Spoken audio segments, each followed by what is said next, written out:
बिस्मिल्लाहिर्रहमानिर्रहीम स्टूडेंट्स, आज का टॉपिक है कोलेस्ट्रॉल के सिंथेसिस। तो हम देखते हैं कि कोलेस्ट्रॉल कैसे सिंथेसाइज होती है। Basically it is a multi step process और कौन से ऑर्गेनेलिस में होती है। तो ये बेसिकली स्मूथ एंडोप्लाज्मिक रेटिकुलम और पेरोक्सीसोम्स जो हैं इसके अंदर मेन रोल प्ले करते हैं। और कोलेस्ट्रॉल की सिंथेसिस कौन से टिश्यूज़ में होती है, तो ये ऐसे टिश्यूज़ जिनके अंदर जो रिप्रोडक्टिव ऑर्गन्स हैं या फिर जो एड्रीनल कॉर्टेक्स है उनके अंदर ये कोलेस्ट्रॉल से रिलेटेड सिंथेसिस होती है और ऐसे हार्मोन्स बनते हैं जिनके पेरेंट स्ट्रक्चर के अंदर स्टीरॉयड न्यूक्लियस आता है। ठीक है, तो cholesterol is basically a 27 membered ring, 27 membered carbon structure और इसके अंदर 4 रिंग्स होते हैं, रिंग ए बी सी और डी। और अब हम देखते हैं कि इसको कैसे सिंथेसाइज करते हैं। बेसिकली जो स्ट्रक्चर जिस से कोलेस्ट्रॉल बनता है पेरेंट कंपाउंड, उसको हम कहते हैं एसिटाइल कोए। और एसिटाइल कोए इन शॉर्ट जो है किससे बनती है, ये पायरुवेट से बनती है जो कि एंड प्रोडक्ट होता है ग्लूकोज का। तो अब हम देखते हैं स्टेप्स इसके।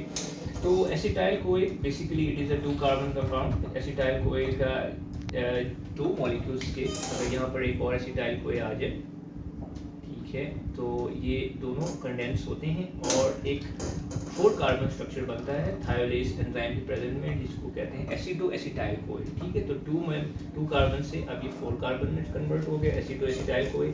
एसिडो acetyl CoA will be converted into a 6 carbon structure जिसको हम कहते हैं हाइड्रोक्सी मिथाइल ग्लूटाराइल कोए। ठीक है, और यहाँ पर जो एंजाइम यूज़ होता है उसको हम कहते हैं HMG कोए सिंथेस। ठीक है, और यहाँ पर भी बेसिकली एक और एसिटाइल कोए का मॉलिक्यूल जो है इस स्ट्रक्चर के अंदर इनकॉर्पोरेट होता है। ठीक है, now the 2 member structure will be converted into 4 member structure which acetyl CoA will be converted into acetoacetyl CoA and 4 member structure will be converted into 6 member structure which is hydroxy methyl glutaryl CoA और in short HMG कोए।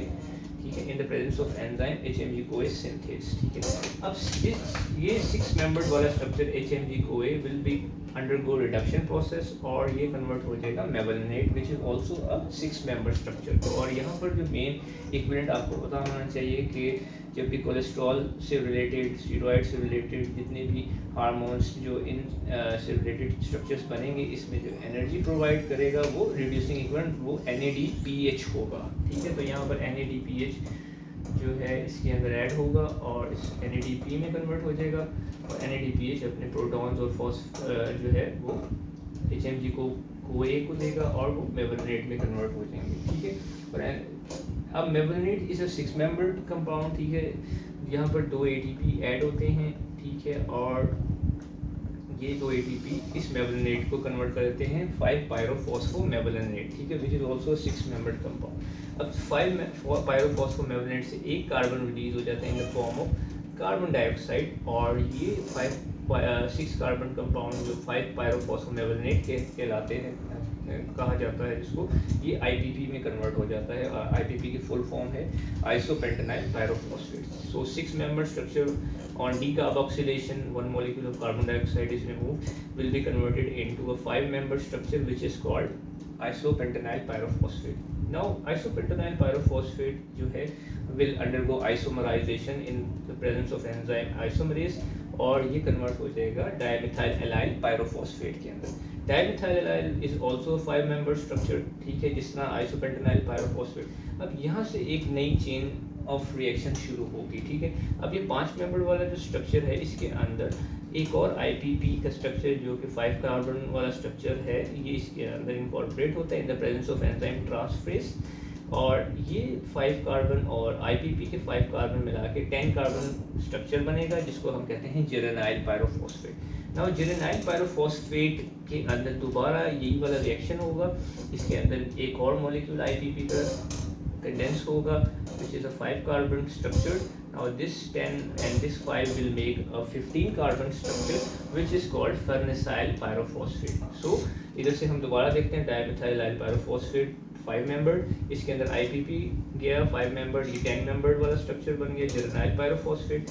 अब 10 membered वाला जो structure है substrate है वो इसके अंदर IPP दोबारा कंबाइन करेगा और 15 मेंबर्ड वाला स्ट्रक्चर बनेगा जिसको हम फर्नेसाइल पायरोफॉस्फेट कहते हैं।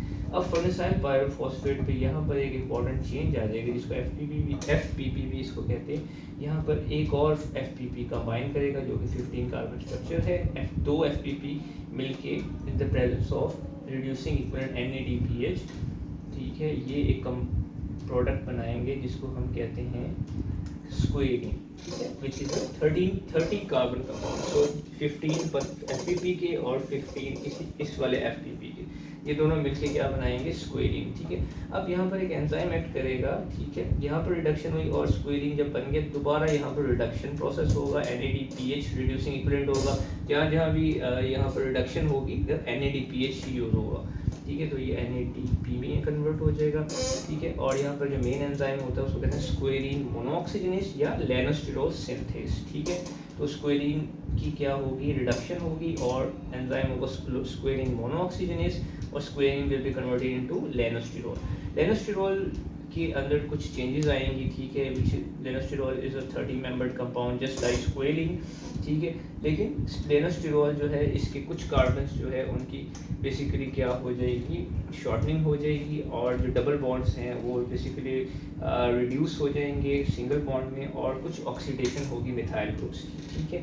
तो अल्टीमेटली जो लेनोस्टिरोल है it will be converted into your cholesterol which is a 27 carbon compound, ठीक है। तो स्टूडेंट्स इस तरह ये आपका कोलेस्ट्रॉल सिंथेसाइज हुआ है, इस तरह ये आपकी कोलेस्ट्रॉल की सिंथेसिस मुकम्मल होती है, ठीक है।